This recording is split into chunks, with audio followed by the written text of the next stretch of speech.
নমস্কার বন্ধুরা, কাকলির রান্নাঘর উইথ ভিলেজ ফুডে সবাইকে স্বাগত জানিয়ে আজকে আমি আপনাদের সাথে শেয়ার করব মাত্র 5 মিনিটে ইনস্ট্যান্ট পাকা আমের আমসত্ত্ব। তো আপনারা ভাবছেন না 5 মিনিটে আমার আমসত্ত্ব কিভাবে হবে। তো আজকে আমি যে পদ্ধতিতে আমসত্ত্ব বানাবো, এইভাবে আমসত্ত্ব বানালে রোদ্দুরে তো দিতেই হবে না, আর সময়ের জন্য কিন্তু অপেক্ষা করতে হবে না। আমসত্ত্ব বানাতে গেলে যে 2-3 দিন ধরে রোদ্দুরে দিয়ে শুকিয়ে আমসত্ত্ব বানাতে হয়, এই সব কোনো রকম ঝামেলাই থাকবে না। তো সেটা আমি কিভাবে বানাবো, তার জন্য আজকের পুরো ভিডিওটা আপনাদেরকে দেখতে হবে। তো আপনারা প্লিজ আজকের পুরো ভিডিওটা দেখতে থাকুন, আশা করছি খুবই ভালো লাগবে। আর যে সকল বন্ধুরা এখনও পর্যন্ত নতুন, তারা যদি ইউটিউব থেকে দেখেন তাহলে চ্যানেলটিকে সাবস্ক্রাইব এবং ফেসবুক পেজ থেকে দেখলে পেজটাকে ফলো করে আমার পাশে থাকবেন। তাহলে এখন রান্নাঘরে চলে যাবো আর আজকের রেসিপিটা শুরু করে ফেলবো। পাকা আমের সিজন প্রায় শেষের পথে, কিছুদিন পরে কিন্তু আর পাকা আম পাওয়া যাবে না। আর ঠিক এই সময় বাজারে পাকা আমের দাম কিন্তু খুবই সস্তায় চলছে। তো দাম মোটামুটি কমই রয়েছে। সেই তুলনায় আমরা যদি একটু বেশি করে আমসত্ত্ব বানিয়ে রাখি, তাহলে আমসত্ত্বের যা দাম সেই তুলনায় কিন্তু বাড়িতে বানালে অনেক খরচ কম পড়ে যাবে। তাছাড়া যাদের বাড়িতে আম গাছ রয়েছে, প্রত্যেকের বাড়ির আম নিশ্চয়ই এখন পেকে গেছে। আর এই যে ঝড় হচ্ছে মাঝে মধ্যে, সেই ঝড়েও কিন্তু আমগুলো পড়ে যাচ্ছে। তো সেই আমগুলো দিয়ে আপনারা এইভাবে আমসত্ত্ব বানিয়ে নিতে পারেন। তো আমি এখানে 3খানা আম নিয়েছি। আমি আজকে বেশি কিন্তু আমসত্ত্ব বানাবো না, একটা থালাতেই বানাবো, একটু মোটা করে বানাবো। সেজন্য আমি 3টে আম নিয়েছি। আপনারা নিজেদের পরিমাণ মতো কম বেশি করে আমটা নিয়ে নিতে পারেন। তো যদি বেশি করে বানিয়ে বেশ কয়েক মাস ধরে রেখে দিতে চান, সেক্ষেত্রে কিন্তু বেশি করে আম নিয়ে নেবেন। তো প্রথমেই আমি আমটাকে এইভাবে কেটে নেব। আমটা আগে ধুয়ে নিয়েছি। এবার আমটাকে এইভাবে কেটে নিয়ে আমের পাল্পটাকে বের করে নেব।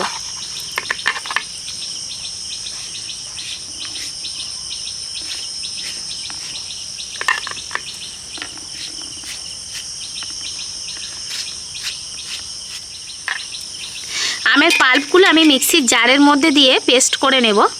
তার জন্য এইভাবে আমটাকে তুলে নেব।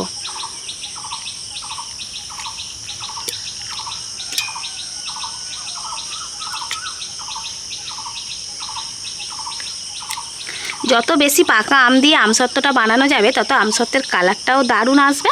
তাছাড়া আমসত্ত্বটা মিষ্টি হবে, খেতে ভালো লাগবে। আর ভালো আম দিয়ে বানালে আমসত্ত্বটা বেশি দিন পর্যন্ত ভালো থাকবে।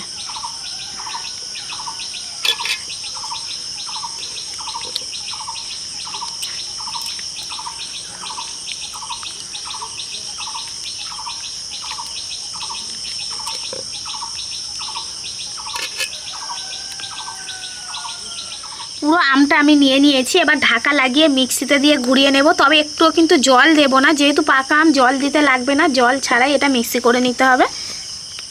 আমের পাল্পটাকে আমি একেবারে সরাসরি কড়াইতে নিয়ে নেব, তবে একটু ছাঁকনির সাহায্যে ছেঁকে নেব। পাকা আমের পিওর কালারটা দেখছেন কত সুন্দর এসছে। তো এই আমসত্ত্ব বানানোর জন্য কোনো রকম এক্সট্রা করে কিন্তু কালার দেওয়ার কোনো দরকার নেই।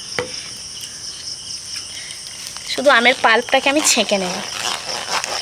জল ছাড়াই পেস্ট করবেন, কারণ জল দিলে কিন্তু খুবই পাতলা হয়ে যাবে।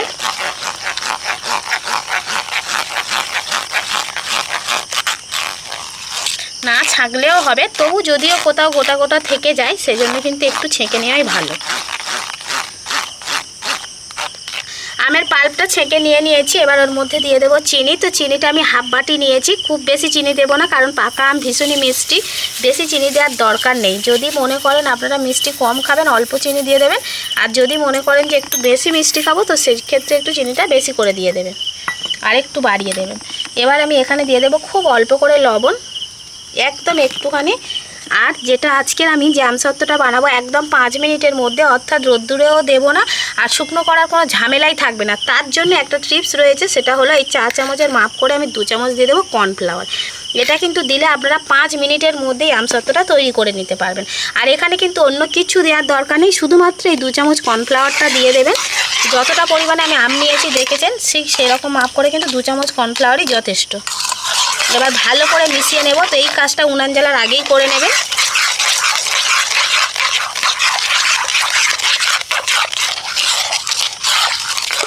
উনানটা আমি জেলে নিয়েছি, কড়াটা উনানের ওপর বসিয়ে দেব। মাঝারি আঁচে জাল দেবো, আর এইভাবে নাড়তে থাকবো। নাড়তে নাড়তে কিন্তু এই মিশ্রণটা অনেকটাই ঘন হয়ে যাবে। অর্থাৎ এই পাকা আমের মধ্যে যে জলীয় ভাবটা রয়েছে, এই জলীয় ভাবটা কিন্তু পুরোটাই শুকিয়ে যাবে।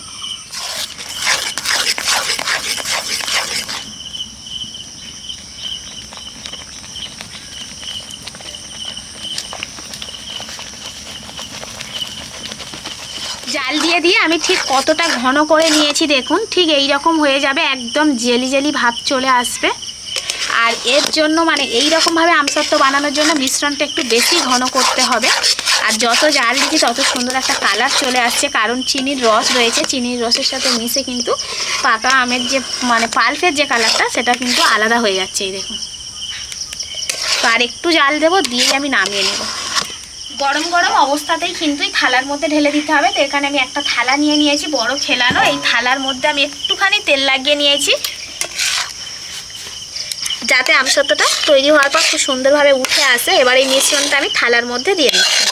ঠিক কতটা ঘনত্ব রয়েছে আপনারা দেখুন, একেবারে পাতলা না, আবার খুব বেশি কিন্তু একেবারে ঘন হয়ে বসে যায়নি।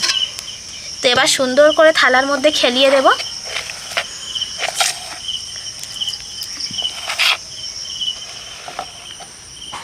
এইভাবে সুন্দর করে কিন্তু আমি থালার মধ্যে মিশ্রণটা খেলিয়ে নিয়েছি। তো এবার এই থালাটাকে নিয়ে আমি রান্নাঘরের মধ্যেই একটা নর্মাল জায়গাতে রেখে দেবো। ততক্ষণই রাখবো যতক্ষণ না পর্যন্ত এটা পুরোপুরিভাবে ঠান্ডা হচ্ছে।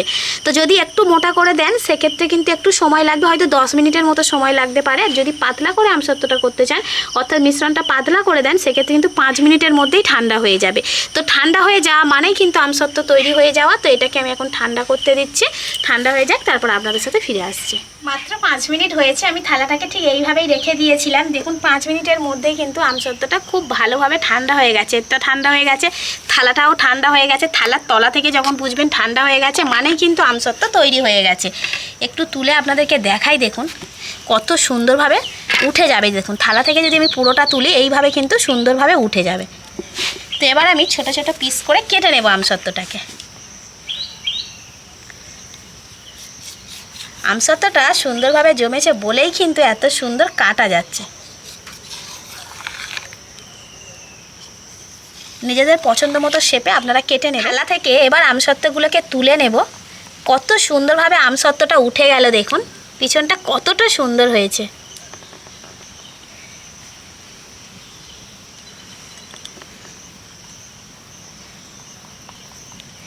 মাত্র 5 মিনিটে আমসত্ত্ব বানিয়েছি, দেখুন কতটা পারফেক্ট হয়েছে।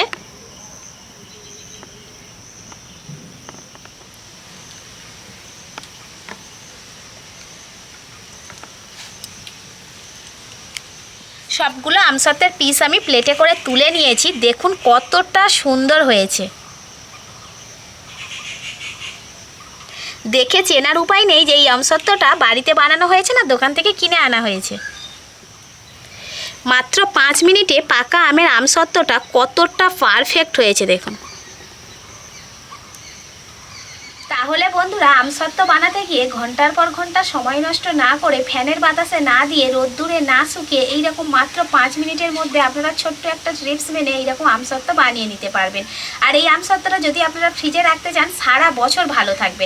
তাহলে একটা এয়ারটাইট কন্টেনারে করে ভরে, বিশেষ করে যদি কাঁচের বয়ামে করে রাখতে পারেন তো খুবই ভালো হয়। তাছাড়াও প্লাস্টিকের যে র্যাপারগুলো হয় ওইগুলো মুড়িয়ে সুন্দরভাবে যদি আমরা নর্মাল ফ্রিজে রেখে দিই তাহলে কিন্তু পুরো 1 বছর পর্যন্ত ভালো থাকবে। আর ফ্রিজে না রাখলেও যদি কাঁচের বয়ামে করে আমরা এইভাবেই রেখে দিই বাইরে ফ্রিজ ছাড়া, তাহলেও কিন্তু বেশ কয়েক মাস পর্যন্ত ভালো থাকবে, আমরা মাঝে মধ্যে খেতে পারবো। তাছাড়া আমসত্ত্ব যেমন বাচ্চারা পছন্দ করে, সাথে সাথে বড়রাও। আর এমনিতে খেতে পারবো, তার সাথে সাথে কিন্তু অনেক রকমের রেসিপিতেও কিন্তু আমসত্ত্ব লাগে। তো সেই রকম রেসিপি বানানোর সময় আমরা ঝটপট যদি বাড়িতে আমসত্ত্ব থাকে খুব সহজে বানিয়ে নিতে পারবো। এছাড়াও গোপালের ভোগের জন্য প্রসাদ হিসেবেও এই আমসত্ত্বটা আপনারা ব্যবহার করতে পারবেন। তো বন্ধুরা, আমার আজকের এই মাত্র 5 মিনিটে পাকা আমের আমসত্ত্ব রেসিপিটা আপনাদের কেমন লাগলো সেটা অবশ্যই কমেন্ট করে জানাবেন। আর ভালো লাগলে লাইক, কমেন্ট, শেয়ার, সাবস্ক্রাইব এবং ফলো করে আমার পাশে থাকবেন। আর আমার নিত্য নতুন রেসিপিগুলো এইভাবেই দেখতে থাকবেন। তাহলে আজকের মতো এখানেই শেষ করছি। সবাই ভালো থাকবেন, সুস্থ থাকবেন, দেখা হবে পরের রেসিপিতে।